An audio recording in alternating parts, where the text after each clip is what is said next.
नमस्कार मित्रांनो, आपण बघणार आहोत लेबर कॉस्टिंगमधल्या रेम्युनरेशन मेथड्सचा पुढचा प्रॉब्लेम. मित्रांनो, प्रॉब्लेम असा आहे, calculate the earnings of Rakesh and Ramesh from the following particulars for the month of March 2016 and allocate the labour cost to each job number 100 and 101. Basic wages, DA, employees contribution to PF, employees contribution to ESI, overtime hours आणि expenditure or अमनिटीज per month असं राकेश आणि रमेशचं separately दिलेलं आहे. पुढे दिलं आहे की normal working hours for the month are 225. Overtime is paid in double the total of basic and DA. Employers contribution to state insurance fund and PF are equal rate with employees contribution.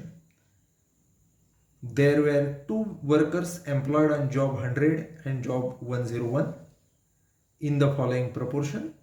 Rakesh job 100 40%, job 101 60%. Ramesh job 100 20%, job 101 80%. Overtime was done on job 100. November 2016चा हा problem आहे. आपल्याला calculate काय करायचं आहे, तर राकेशच्या आणि रमेशच्या अर्निंग्स मार्च 2016च्या आणि जी लेबर कॉस्ट आहे त्याचं ॲलोकेशन करायचं आहे जॉब 100 आणि जॉब 101.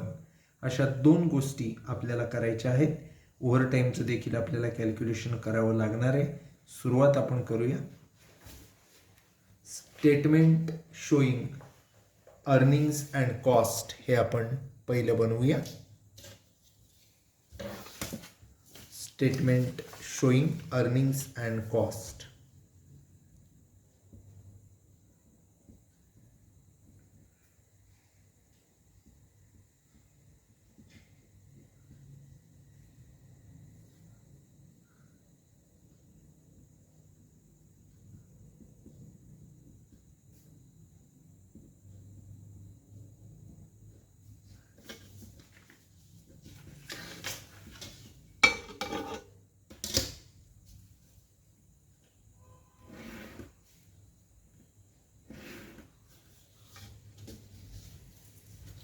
स्टेटमेंट बनवून घ्या. सुरुवातीला रमेश आणि राकेश दोघांसाठी एक एक कॉलम आणि तिसरा जो कॉलम असणार आहे तो असणार आहे पर्टिक्युलर्सचा. पर्टिक्युलर्स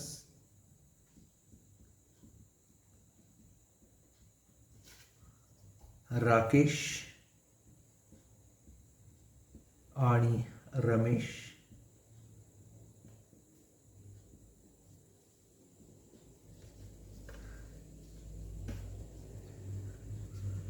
सुरुवात करूया. पहिले आपण घेणार बेसिक वेजेस.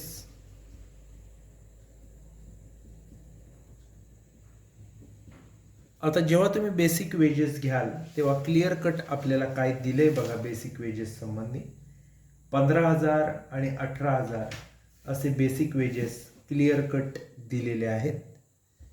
15,000 राकेशचे आणि रमेशचे 18,000. बेसिक वेजेस नंतर 2 नंबरला आपल्याला घ्यायचं आहे ते म्हणजे डिअरनेस अलावन्स. हा डिअरनेस अलावन्स बेसिक वरती 80% कॅल्क्युलेट करायचा आहे. डिअरनेस अलावन्स बेसिक वरती 80% ऑफ बेसिक. 15,000चे 80% काढलं तर येईल 12,000 आणि 18,000च्या 80% काढलं तर 14,400. बेसिक झालं, DA झाला. बेसिक आणि DA याच्यानंतर आपल्याला जो तिसरी गोष्ट बघायला लागणार आहे ती असणार आहे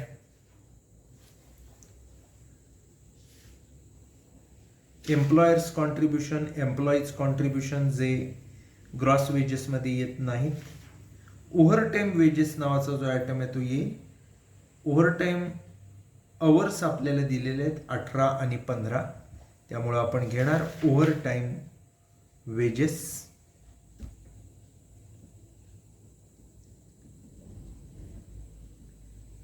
आता ओव्हरटाईम वेजेस घेत असताना कॅल्क्युलेशन कसं करायचं, तर आपण इथं वर्किंग नोट करूया.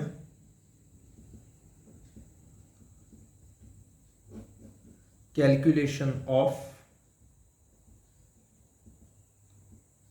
Overtime wedges. पहिले आपण काढू राकेशचे. कसे काढायचे, तर ओव्हरटाईम संबंधी काय माहिती दिली, तर overtime is done on job 100. Overtime जो आहे तो 100 नंबरच्या जॉबवरच केलेला आहे. आणि ओव्हरटाईम वेजेस कसे काढायचे त्याची माहिती खाली दिली आहे बघा. Overtime is paid at double the total of basic and DA. Basic आणि DA ची जी टोटल आहे त्याच्या डबल एवढा काय दिला जातो, ओव्हरटाईम वेजेस दिले जातात. सो फॉर्म्युला लिहूया. 2 गुणिले बेसिक अधिक DA एवढं असणार आहे काय, ओव्हरटाईम वेजेस. कशाच्या, तर एकूण आवर्स जर आपण बघितले तर एकूण आवर्स किती आपल्याला दिलेले आहेत. The normal working hours are 225, 225 पैकी किती आवर्स ओव्हरटाईम केलेला आहे, तर इथं 18 राकेशचे दिलेले आहेत. याचं उत्तर आपल्याला मिळवायचं आहे. सो 2 गुणिले बेसिक जर बघितला तर राकेशचा बेसिक इथं आपण घेतला आहे 15,000. DA जर बघितला तर राकेशचा DA दिलेला आहे 12,000 छेदात 225 गुणिले 18. कॅल्क्युलेशन जर व्यवस्थित केला तर 2 गुणिले 15 आणि 12 27,000. याचं जे उत्तर येईल 54,000 भागिले 225 गुणिले 18 हे केलं तर आपल्याला मिळतील 4,320. हे आपल्याला राकेशचे ओव्हरटाईम वेजेस मिळाले 4,320.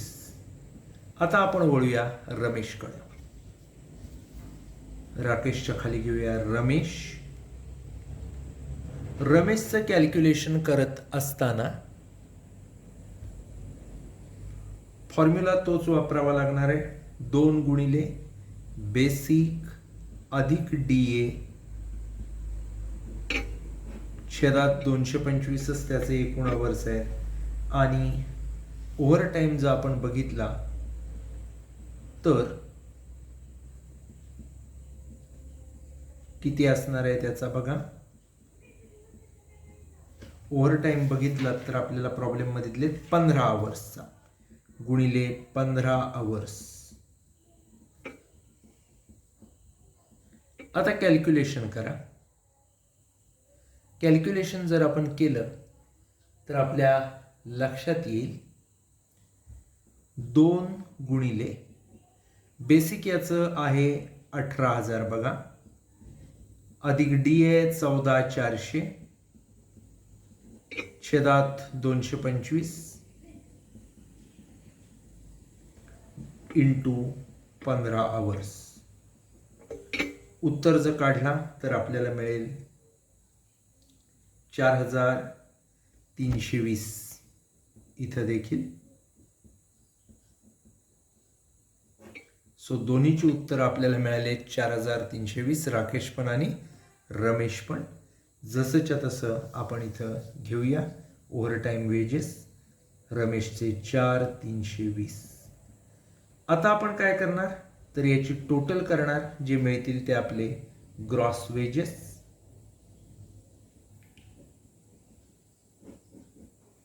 टोटल करून मिळालेले आहेत 31,320 राकेशचे रमेश जर बघितला तर त्याची टोटल येईल 36,720. ग्रॉस वेजेस पर्यंत आल्यानंतर त्याच्यामधनं आपल्याला काही गोष्टी लेस कराव्या लागतील नेट वेजेसकडे येण्यासाठी. जी एम्प्लॉईज कॉन्ट्रीब्युशन आहेत वेगवेगळी आपण केलेली, PF आणि ESIला बेसिकवरती 10% आणि 3% ती इथं आपल्याला मायनस करावी लागते. Employees contribution to PF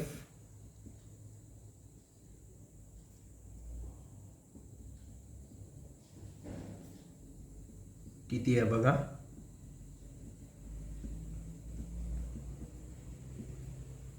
PFचं contribution आहे 10% ऑफ बेसिक.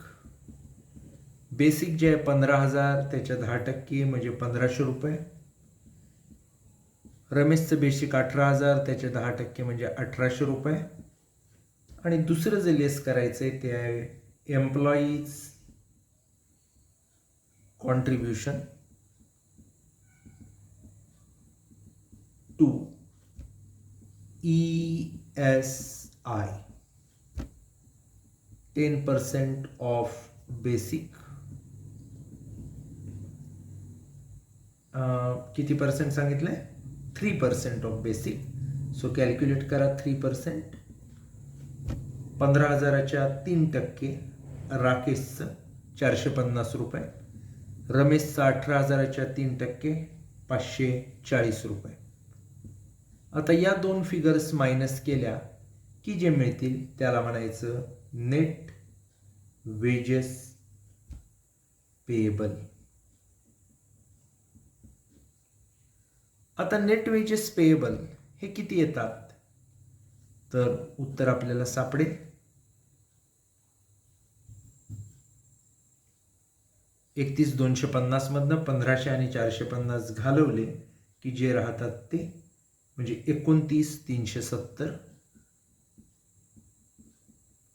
आणि दुसरं बघाल तर 36,720 मधनं 1,800 आणि 540 हे घालवले की आपल्याला मिळतात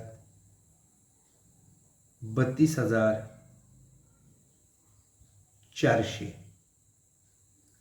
सॉरी किती येतात 34,380. बरोबर का? बघा परत 36,720 मधनं 1,800 आणि 540 घालवले की 34,380 काय होतात शिल्लक राहतात. हे आपण नेट वेजेस पर्यंत आलेलो आहोत. आता आपल्याला लेबर कॉस्ट काढायची आहे. कशी काढणार तर सोपं आहे. खाली म्हणा statement of labour cost.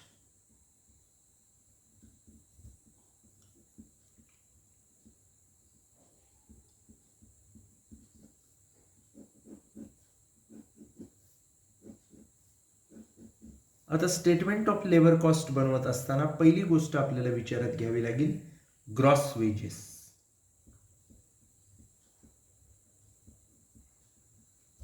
Excluding overtime. कारण ओव्हरटाईम लेबर कॉस्टमध्ये रेग्युलर येत नाही. सो 15 आणि 12 27,000 आणि रमेशचं 18 आणि 14 400 म्हणजे 32,400. त्याच्यानंतर PF आणि ESI जो एम्प्लॉयर देणार आहे तो ॲड करायला लागेल. एम्प्लॉयर्स कॉन्ट्रीब्युशन टू PF आणि employers contribution to ESI.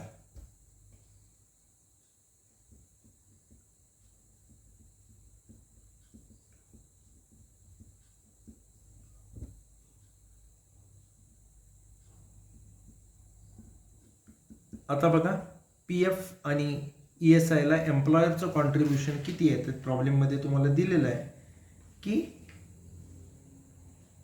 Employers contribution to ESI and PF are equal rate with employees contribution. जे आपण वरती एम्प्लॉईज कॉन्ट्रीब्युशन इथं मायनस केलं आहे तेच एम्प्लॉयरचं आहे सेम. सो 1,500 आणि 450 हे राकेशचं आहे आणि 1800 आणि 540 हे कोणाचं आहे? रमेशचं आहे. त्याच्यानंतर अजून याच्यात काय ॲड करावं लागेल तर कॉस्ट ऑफ अम्युनिटीज आहे बघा, ती ॲड करावी लागेल. Cost of amenities. Cost of amenities जर आपण बघितली तर किती दिलेली आहे आपल्याला? कॉस्ट ऑफ अम्युनिटीज 600 आणि 700 अशी आपल्याला दिलेली आहे राकेश आणि रमेशची. एवढा सगळं आपण ॲड केलं की जे मिळेल त्याला आपण म्हणणार टोटल लेबर कॉस्ट.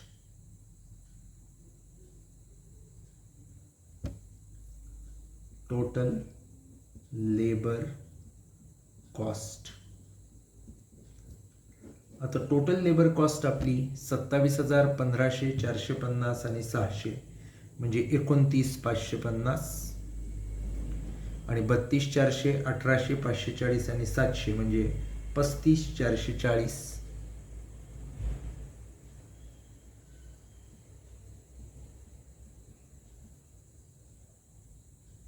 मित्रांनो, आता हे केलं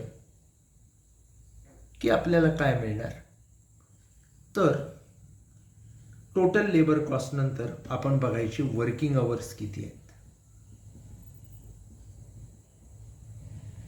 वर्किंग आवर्स बघितला तर क्लिअर कट आपल्याला दिलेला आहे की normal working hours for the month are 225. दोघांचेही 225च असणार. आता शेवटची गोष्ट लेबर रेट पर आवर आपल्याला काढायचं आहे.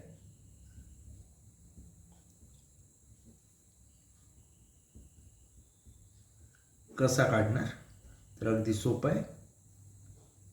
टोटल लेबर कॉस्ट भागिले वर्किंग आवर्स. 29,550 भागिले 225 घेतलं की आपल्याला उरतात 131.33 पर आवर आणि 35,440 भागिले 225 म्हणजे 157.51 येतात. बरोबर, 157.51 पर आवर. अशा पद्धतीनं आपण काय केलेलं आहे? कॅल्क्युलेशन केलेलं आहे. यानंतर आपल्याला बघायचे statement showing allocation of wages to job हा पुढचा भाग. Statement showing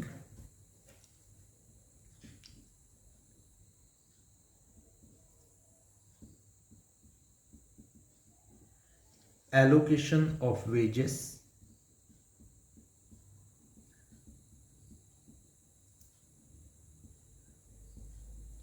to jobs. जॉबला वेजेसचं ॲलोकेशन कसं करायचं याचं हे स्टेटमेंट आहे.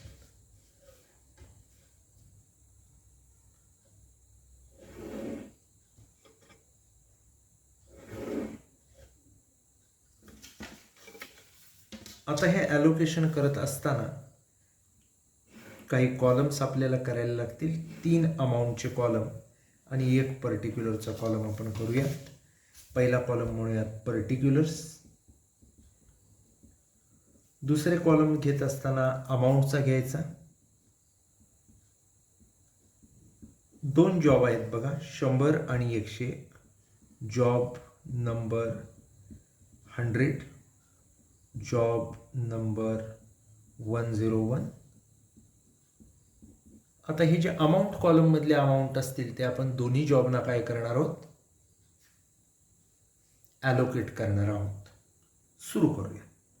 पहिलं आपण घेऊयात पर्टिक्युलर्समध्ये राकेशचं घेऊया. पहिलं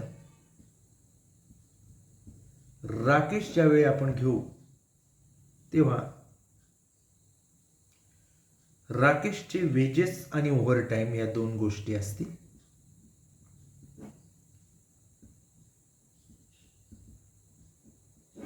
त्याच्यानंतर आपण रमेश घेऊ. रमेशचे पण मूळ वेजेस असतील आणि नंतर ओव्हरटाईम असेल. आता मित्रांनो, वेजेस ज्यावेळी आपण म्हणतो तेव्हा ते कसे ॲलोकेट करा हे आपल्याला दिलेलं आहे.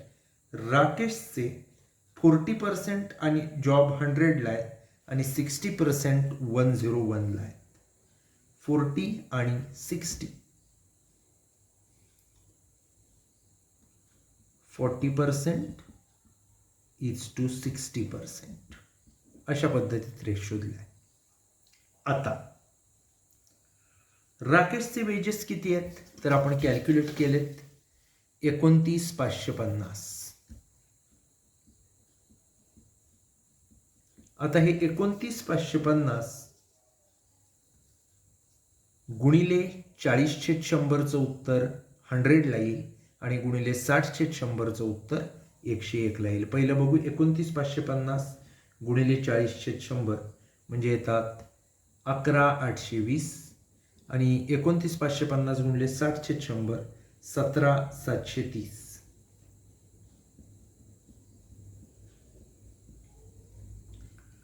ओव्हर टाईम आता राकेशचा घेताना क्लिअर कट दिले की over time was done on job 100. Over टाईमचं जे काय आहे सगळं जॉब 100चं आहे, जॉब 101ला बिलकुल नाही आहे. किती आहे राकेशचा ओव्हर टाईम तर आपल्याला सापडेल. राकेशचा ओव्हर टाईम आहे 4,320. 4,320 सापडला. जसाच्या तसा आपण घेणार 4,320 जॉब 100ला, जॉब 101ला डॅश. आता वळणार आपण रमेशकडं. रमेशचे वेजेस जर आपण बघितले तर ते 35,440.